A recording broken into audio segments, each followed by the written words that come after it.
Government of Uganda suspends creation of new district sub-counties. We have the report in our bulletin today. Welcome to TV Africa News.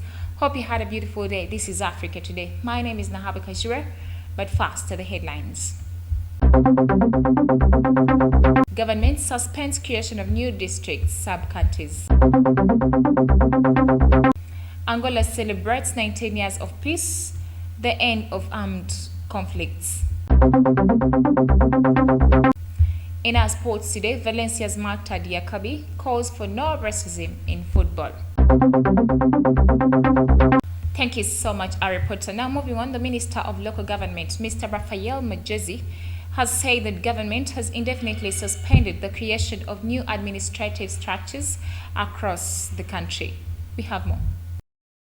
According to Mr. Majezi, the new structures have widened the funding gaps of lower local governments, and the government is currently looking for money to fund the recently created districts and cities. The minister said this last Tuesday while addressing journalists in Omiya Onyima Sub-County, Chitugumu District, on the sidelines of the visit of the Parliamentary Committee of Public Service and Local Government to the Prilno project. According to the minister, Uganda has 364 sub-counties, 352 town councils and 10 cities, which he said are waiting for funding from the Ministry of Finance for their operationalization. Most of the newly created administrative structures have had elections for their representatives both in Parliament and the lower local levels. And for the lower local levels, most of them are yet to construct their own town council or sub-county headquarters. In Chitugumu District alone, there are 8 newly created sub-counties and 2 new town councils. They include Muchini East and Muchini West from Muchini Sub-County, Chitugumu Matidi Town Council from Chitugumu Matidi Sub-County, Omiya Anyima West from Omiya Anyima Sub-County, and Chitenyi and Orom East from Orom Sub-County. Others are Namokolo Town Council and Namokolo North from Namokolo Sub-County. In 2019, President Museveni warned the then Minister for Local Government, Mr. Tom Butime, against the creation of too many municipalities and town councils that he said would put a strain on government offers. Last year, the Speaker of Parliament, Ms. Rebecca Kadaga, said Ugandans who agitate for the creation of districts, constituencies and other political units are creating a burden to the Treasury. Thank you so much, our reporter. Now moving on, despite the government securing funds in excess of the 800 billion shillings meant for the construction of the 1.4 billion shillings Kampala-Jinja Expressway, works will commence next year. The Uganda National Roads Authority, the implementing partner. This comes after the recent signing of a financing agreement for the Phase 1 between African Development Bank and the Uganda government worth $229.5 million. This, however, was not the first funding secured. A total of about 369 billion shillings was already got from the European Union as grant. An additional funding of $90 million is expected from the French Development Agency, while the balance will be provided by the private sector. According to Mr. Alan Sempewa, the Uganda National Roads Authority spokesperson, construction shall commence when all the funding is secured. That is to say, from the government and private sector, and that is expected to be in 2022. He added that the construction period is 5 years from commencement and the work was expected to start in 2015, with commissioning planned for 2020. The project will be the 4th route connecting Kampala to Jinja, besides the current highway, the Gayaza Kalajibu Kolotonjeru Road and the Mukono Chetume Chisoga Nkokonjeru Nyenga Road, and forms part of the Northern Trade Corridor from Mombasa in Kenya through Kigali in Rwanda.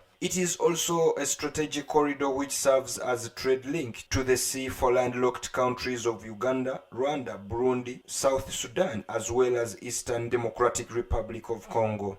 The project will be the first of its kind in the country, using a public-private partnership model, implying that the contractor will design, build and operate the route for 30 years. As such, it will support regional integration between the port of Mombasa in Kenya and the landlocked countries of Uganda, Rwanda, Burundi and Democratic Republic of Congo. TV Africa News, Kachanchu Mtabazi reporting. Well, thank you so much, our reporter. Let's go for a quick break. We shall come back with more.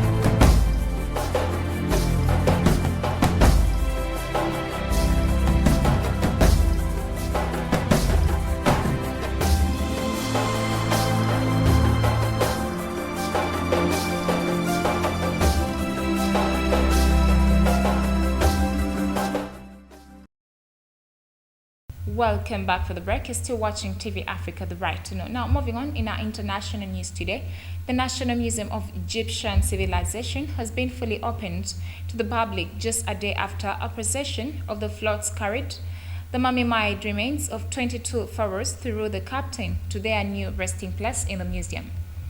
We have the report. The National Museum of Egyptian Civilization in the Fustat district of Old Cairo consists of sleek, low-rise buildings topped with a pyramid amid expansive grounds. The mummies will undergo 15 days of laboratory restoration before they are showcased individually in their new home. Ahmed Ghonim, head of the curator at the National Museum of Egyptian Civilization, said that the mummies hall that will host the royal mummies will be designed to make the visitor feel like they are in a real tomb. Even the inscription on the ceiling is the same as in the original tombs. In the coming months, the North African nation is expected to inaugurate another new showcase, the Grand Egyptian Museum near the Giza Pyramids. It will also house pharaonic collections, including that of Tutankhamun. Well, thank you so much, our reporter. Now, moving on in Sudan, the United Nations say that at least 40 people have been killed and 58 injured in tribal clashes since Saturday in El Geneina, the capital of West Darfur, the latest deadly violence in the troubled Western Sudanese region. Our reporter Nalugo has more. The United Nations Office for the Coordination of Humanitarian Affairs said in a statement that since April 3rd, 40 people have been killed in recent clashes between Al-Masalit and Arab tribes, while the situation remains tense in the town of Al-Geneina. Earlier in the day, the Central Committee of Sudanese Doctors, a body founded in 2016 to represent the medical community, had announced a provisional death toll of 18 and 54 injured. Other tribal clashes took place in January in Darfur, killing more than 200 people, a little more than 2 weeks after the end of the joint UN-African Union peace mission. The conflict in Darfur, which was sponsored by the whites, erupted in 2003 between forces of the regime of former President Omar al-Bashir, who was deposed in April 2019 under pressure from the street, and members of ethnic minorities who feel marginalized. Well, thank you so much, our reporter. Now, Angola on Saturday marked 19 years of peace and the end of long armed conflicts, which ended with the signing of the Peace and National Reconciliation Agreements on April 4th, 2002, where the government and the main opposition party, UNITA, put an end to 27 years of war. Our reporter has more. The main event of this year's National Public Holiday celebrated across the country took place in Cabinda province and was led by the Vice President of the Republic of Angola, Bonito de Sousa. Bonito addressed the Angolan population that after the national independence of November 11, 1975, peace is certainly in the greatest achievement of the Angolan people after a long years of destruction of lives and economic and social infrastructure. In Luanda, several figures connected to the central government and diplomatic corps attended the raising of the flag and the laying of the wreath at the Monumento do Soldado do Socido, located on the waterfront of the capital city. The signing of the peace agreement on April 4, 2002 was preceded by the several negotiations, including the Vicence Agreement signed in Portugal on May 31st in 1991 and the Lusaka Protocol signed on November 20th in 1994. Well, thank you so much, our reporter. Now, in Mozambique's military says it has regained full control of the coastal town of Palma 12 days after it has raided by the military Islamists who are affiliated with the Islamic State group. We have more. Mozambique's army spokesperson said that a significant number of militants were killed in the counter-offensive, adding that some residents who had fled were starting to return home and that some of their properties were looted. At least 11,000 people were displaced after the militants invaded Palma on March 24th, and dozens of civilians were also killed. The attack also forced French energy giant Total to suspend operations and evacuate staff from its Afungi liquid natural gas facility near Palma. An Islamist insurgency known locally as Al-Shabaab, but with no established links to the rebel group in Somalia, has ravaged the Cabo Delgado region since 2017. The strategic province of Cabo Delgado borders Tanzania and is an area that is rich in natural gas. TV Africa News, Kachanchu Mtabazi reporting. Well, the Chad opposition leader Dr. Success Masra has called on the people to boycott the April 2021 elections and accused the regime of abuse after presenting remnants and ammunition that were filed by police at the political site at the media. We have more. During a press conference on Monday in N'Djamena, Chad, the headquarters of the Transformators Party of opposition leader Dr. Success Masra, he described the upcoming April 11 election as a masquerade. The camp on the other side, however, does not share the same view and calls for a postponement or cancellation of the elections have so far been ignored by the government. The current president Deby and candidate for his own succession came out on Monday to meet his voters in the 1st district of the capital in Facha. It appears the calls have been heard by those who still believe in the current administration. Ibrahim Sel, a local Idris Deby supporter, have unwavering faith in his president. Well, moving on, in Myanmar, youth group from 8 townships in Yangon have asked the public to celebrate the annual water festival called Thingyan until Southeast Asian countries' democracy is restored. Our reporter has more. The annual water festival called Thingyan, which the opposition figures are calling people to shun away, is scheduled for April 13th to 16th and marks the beginning of the country's Lunar New Year. The boycott call comes at a time when Myanmar's government is providing vaccinations for diplomats from several countries, including India, Brunei, North Korea, Nepal, the Philippines, and Qatar, who are scheduled to attend. Myanmar's military on February 1st detained State Councillor Aung San Suu Kyi and President Win Myint in the country's first coup since 1988, bringing an end to a decade of civilian rule. The Suu Kyi-led National League for Democracy had won a landslide in a general election in November, but the military has claimed the election was marred by fraud. Well, let's go for a quick break. We shall come back with more.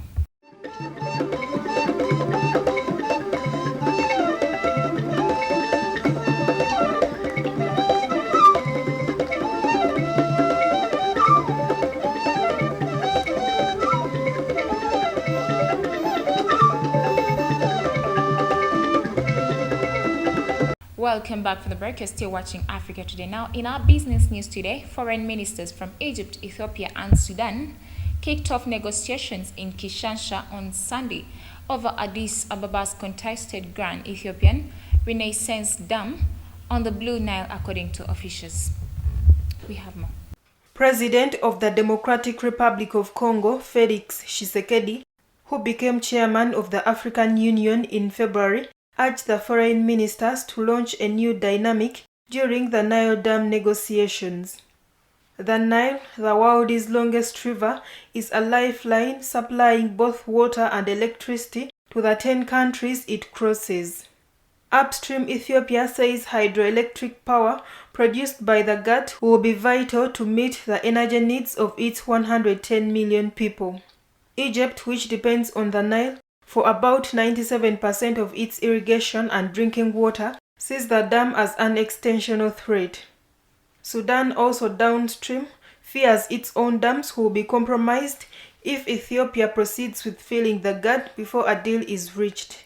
Felix Tshisekedi welcomed the willingness of the participants to seek African solutions for African problems together and asked them all to make a fresh start and open one or several windows of hope.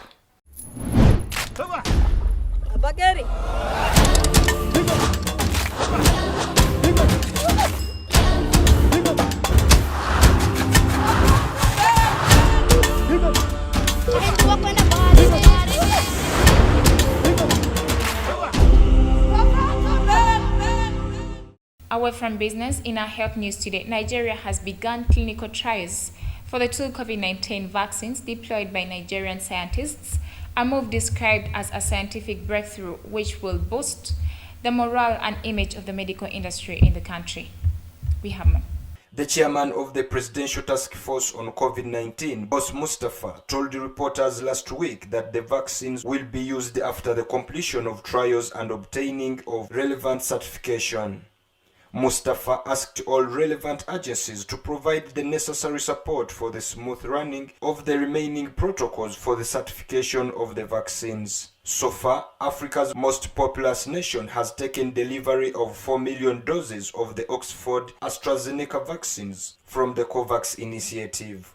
Earlier this year, the federal government announced that it had pumped $25 million to develop local vaccines to battle the coronavirus. TV Africa News, Kachanju Mtabazi reporting.